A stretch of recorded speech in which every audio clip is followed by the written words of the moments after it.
natin. Hi guys! Welcome to Tim Tim Vlog!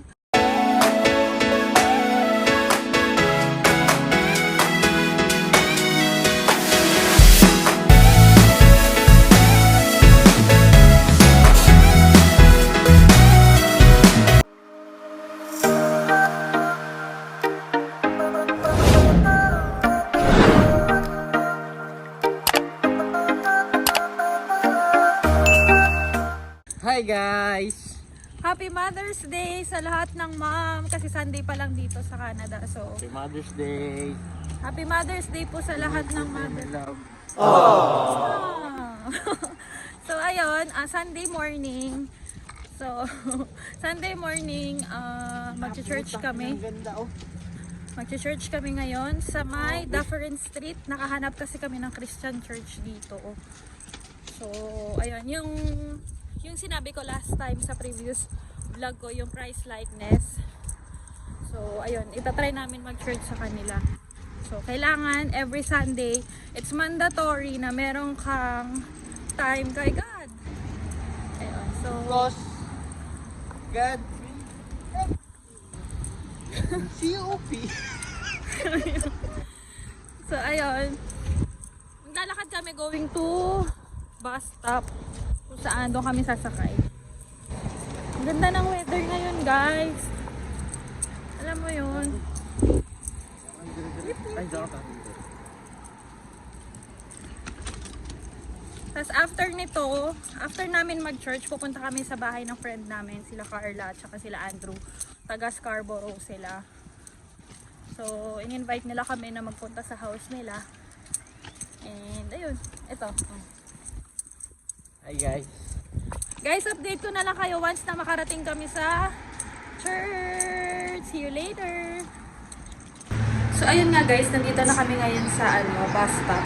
Nag-aantay kami ng bus 60 going to Dufferin Street. So by the way guys, flex ko lang pala yung necklace na binigay ng daughter ko. Binigay niya to bago kami pumunta dito sa Canada.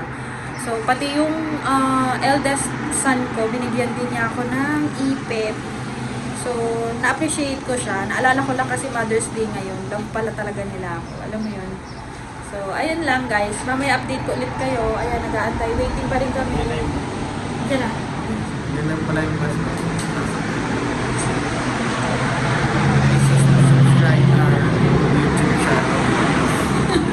Okay, bye.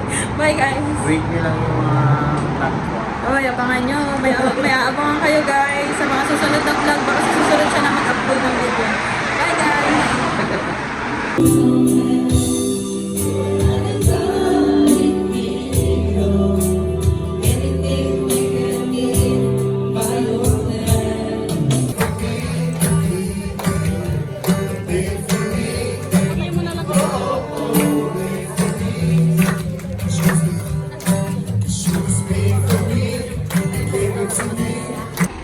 Hi guys, so tapos na nga yung church namin and okay naman, namigay sila ng mga gift for Mother's Day.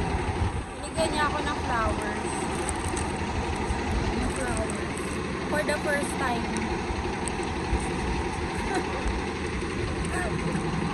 So ayun, since tapos na kami mag-church, pupunta na kami ngayon sa Scarborough, sa bahay ng aming friend na. Diba, aantayin na sila doon. Waiting kami ng bus. Mga almost 1.5 hours yung gamit ng bus. Pero usually kapag by ano lang naman, by car, malapit lang naman siya. Yun nga lang, umahaba siya dahil sa maraming stop kasi yung subway, tsaka yung mga bus.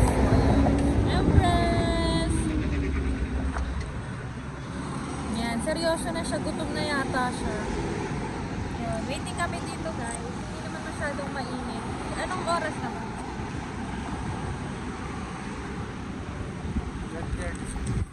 12:36 na ng tanghali. Ayun nga guys, hindi ako nakapag-update sa inyo kahapon dun sa bahay ng kaibigan namin kasi medyo busy na kami tsaka sobrang na-enjoy namin magstay dun. Dahil nag-sleep over din kami dun. Dahil shoutout nga pala dun sa kaibigan namin na si Andrew Sitay na nagluto ng calamares. And ano pa ba niluto ni Andrew?